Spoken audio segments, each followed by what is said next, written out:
श्री मद्भागवत गीता अध्याय 3 कर्मयोग में श्री कृष्ण क्या उपदेश दिए हैं, आइए जानते हैं भक्तों।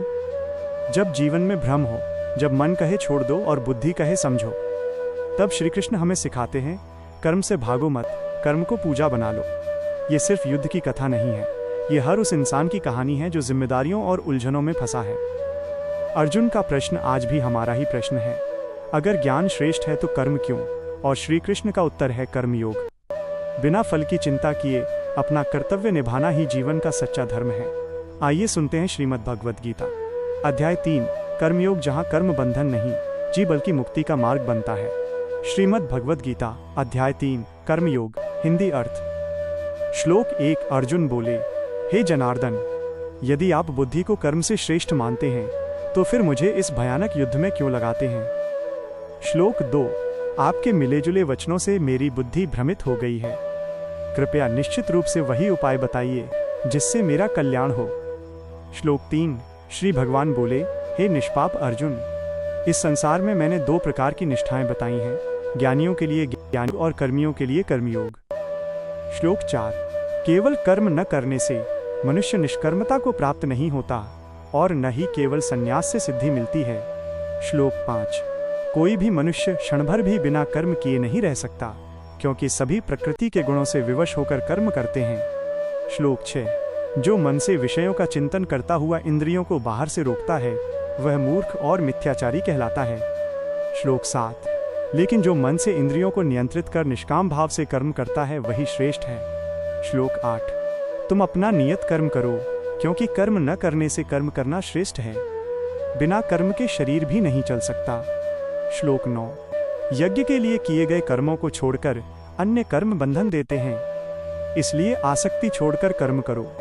श्लोक 10। सृष्टि के आरंभ में ब्रह्मा ने यज्ञ सहित प्रजा को रचकर कहा, इससे तुम वृद्धि पाओ और यह यज्ञ तुम्हारी इच्छाएं पूर्ण करे। श्लोक 11। तुम यज्ञ द्वारा देवताओं को संतुष्ट करो और वे तुम्हें संतुष्ट करेंगे, इस प्रकार तुम परम कल्याण को प्राप्त करोगे। श्लोक 12। देवता यज्ञ से प्रसन्न होकर भोग देंगे, जो बिना दिए उनका उपभोग करता है वह चोर है। श्लोक 13। यज्ञ से बचे अन्न को खाने वाले पापों से मुक्त हो जाते हैं, पर अपने लिए ही पकाने वाले पाप खाते हैं। श्लोक 14। अन्न से प्राणी उत्पन्न होते हैं, वर्षा से अन्न होता है, यज्ञ से वर्षा होती है और यज्ञ कर्म से उत्पन्न होता है। श्लोक 15। कर्म वेद से उत्पन्न होता है और वेद ब्रह्म से, इसलिए सर्वव्यापी ब्रह्म यज्ञ में स्थित है। श्लोक 16। जो इस यज्ञ चक्र का पालन नहीं करता वह पापमय और व्यर्थ जीवन जीता है। श्लोक 17। जो आत्मा में ही रत और संतुष्ट है उसके लिए कोई कर्तव्य नहीं रहता। श्लोक 18। ऐसे व्यक्ति को न कर्म से लाभ होता है, न अकर्म से, और न किसी पर निर्भरता रहती है। श्लोक 19। इसलिए आसक्ति छोड़कर निरंतर कर्म करो, क्योंकि निष्काम कर्म से परम सिद्धि मिलती है। श्लोक 20। राजा जनक आदि ने कर्म से ही सिद्धि पाई, लोक कल्याण के लिए भी कर्म करना चाहिए। श्लोक 21। श्रेष्ठ पुरुष जैसा आचरण करता है सामान्य लोग भी वैसा ही करते हैं। श्लोक 22। हे अर्जुन, तीनों लोकों में मेरे लिए कोई कर्तव्य नहीं, फिर भी मैं कर्म करता हूँ। श्लोक 23। यदि मैं कर्म न करूँ तो मनुष्य मेरे मार्ग का अनुसरण छोड़ देंगे। श्लोक 24। यदि मैं कर्म न करूँ तो लोक नष्ट हो जाए और मैं वर्ण संकर का कारण बनूं। श्लोक 25। अज्ञानी जैसे आसक्ति से कर्म करते हैं, ज्ञानी को बिना आसक्ति लोक कल्याण हेतु कर्म करना चाहिए। श्लोक 26। ज्ञानी को अज्ञानियों की बुद्धि भ्रमित नहीं करनी चाहिए, बल्कि स्वयं कर्म करके प्रेरित करना चाहिए। श्लोक 27। सब कर्म प्रकृति के गुणों से होते हैं, पर अहंकार से मूर्ख स्वयं को कर्ता मानता है। श्लोक 28। तत्व को जानने वाला जानता है कि गुण ही गुणों में कार्य करते हैं, इसलिए वह आसक्त नहीं होता। श्लोक 29। गुणों से मोहित लोग कर्मों में आसक्त रहते हैं, ज्ञानी उन्हें विचलित न करे। श्लोक 30। अपने सभी कर्म मुझे समर्पित कर, निराशा और ममता छोड़कर युद्ध करो। श्लोक 31। जो श्रद्धा से मेरी इस शिक्षा का पालन करते हैं वे कर्म बंधन से मुक्त हो जाते हैं। श्लोक 32। जो मेरी शिक्षा का विरोध करते हैं वे नष्ट और मूढ़ होते हैं। श्लोक 33। ज्ञानी भी अपनी प्रकृति के अनुसार कर्म करता है, फिर रोकने से क्या होगा? श्लोक 34। इंद्रियों के विषयों में राग द्वेष होते हैं, उनके वश में नहीं होना चाहिए। श्लोक 35। अपना धर्म दोषपूर्ण भी हो तो श्रेष्ठ है, पराया धर्म भयावह है। श्लोक 36। अर्जुन बोले, मनुष्य न चाहते हुए भी पाप क्यों करता है?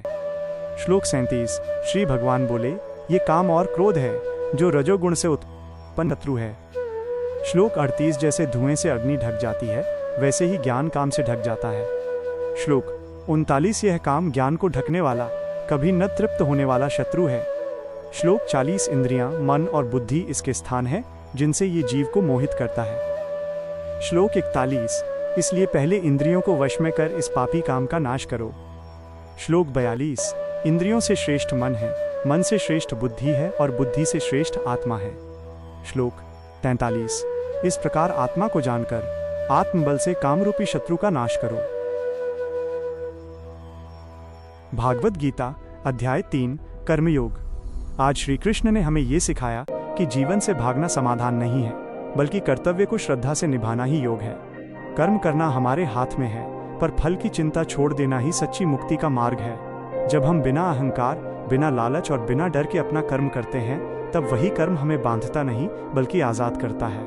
यही है कर्मयोग। अगर ये संदेश आपके जीवन से जुड़ा हो तो इसे अपने कर्म में उतारिए और याद रखिए, जो आज आपका कर्तव्य है वही आपका धर्म है।